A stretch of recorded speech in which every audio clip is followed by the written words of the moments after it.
pour comprendre ce que c'est que le mariage selon Dieu. Et Seigneur, béni sois-tu, béni sois-tu, béni sois-tu pour ma délivrance même, la conception même au sujet du mariage.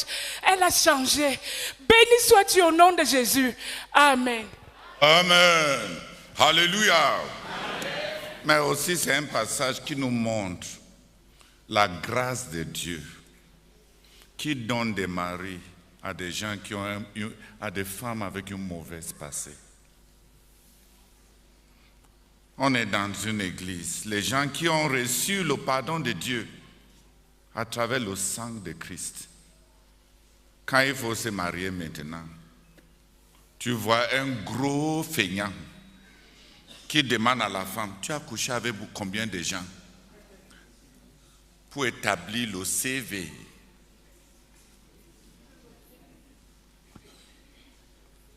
Et si tu étais osé, et la femme, ce n'est pas dans le passé avant de connaître Dieu, c'est activement dans le présent.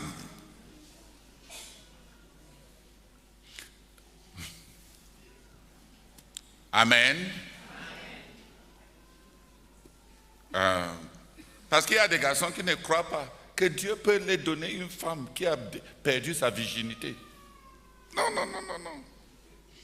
Je prêchais en Souka et j'ai demandé qui d'entre vous peuvent épouser une jeune femme qui a déjà un enfant. J'ai prêché à SCM, à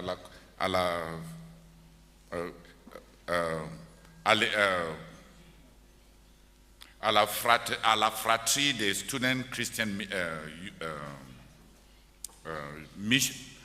Movement dans le campus de l'université d'Nsouka. Il y avait beaucoup des étudiants.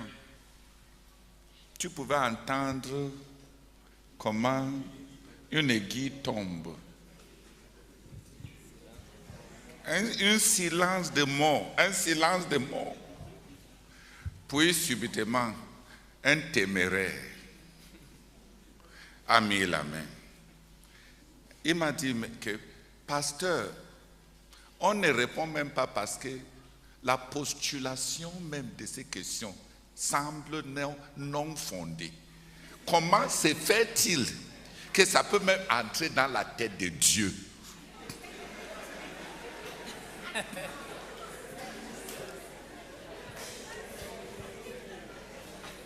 De me donner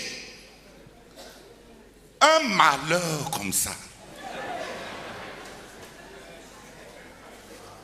Et il m'a demandé que tous les bonnes femmes de ce monde sont faites pour qui? Ma part doit être seulement la qualité là, que j'ai fait quoi contre Dieu? J'ai dit, quand tu prêches l'évangile et tu lui dis qu'elle peut venir à Christ, qu'elle est une nouvelle créature, que Dieu va la pardonner.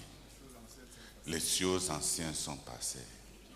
Tu t'attends à ce qu'elle épouse qui? Et il m'a dit, le Dieu du ciel est un Dieu de justice. Quand elle va croire, elle va trouver aussi quelqu'un.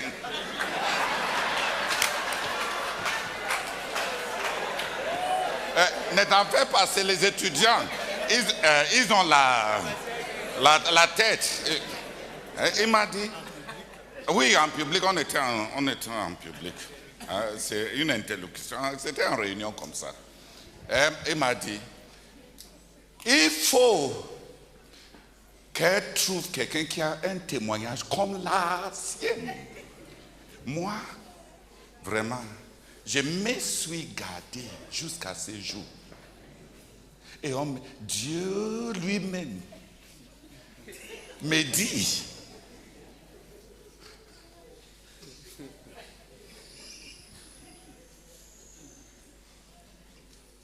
C'est un des professeurs de l'établissement qui m'a invité pour venir partager.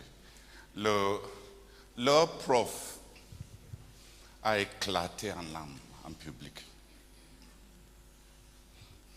Il a dit, frère Théodore, merci de venir me montrer que je n'ai même pas su prêcher l'évangile. Que les gens qui croient avoir cru ne connaissent même pas la valeur du sang de Christ. Merci d'ouvrir mes yeux. Et il a dit à ce jeune garçon, il a dit à sa femme, sa femme est sortie, il dit, tu vois ma femme? Elle avait 2 enfants avant que je ne décroie. Et je n'avais jamais connu un gars, une fille. Mais je crois l'évangile. Je crois que celui qui est en Christ est une nouvelle créature. Je n'ai pas épousé une femme qui a connu des hommes. J'ai épousé une nouvelle créature en Christ.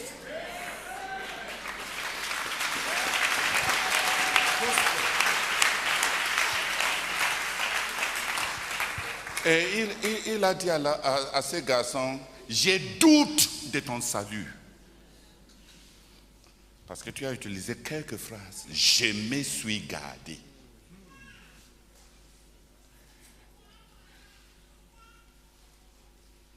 Par rapport à un évangile qui dit, nous n'avons aucune justice. Nous avons tous péché. Et nous sommes privés de la gloire de Dieu. Nul n'aime Dieu, nul. Pas même un seul. Tous ont péché. Je me suis gardé. Et tu appelles un enfant de Dieu, lavé par le sang de Jésus-Christ, le malheur. La malchance. Tu te tiens en public devant le Dieu du ciel qui a aimé cet enfant, a envoyé son fils pour mourir, pour la foi.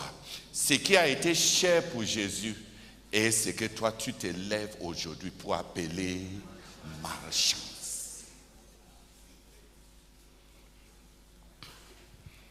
Il a dit à ce garçon, on a besoin de s'asseoir avec toi pour te prêcher l'évangile de Christ. Parce que dans toutes les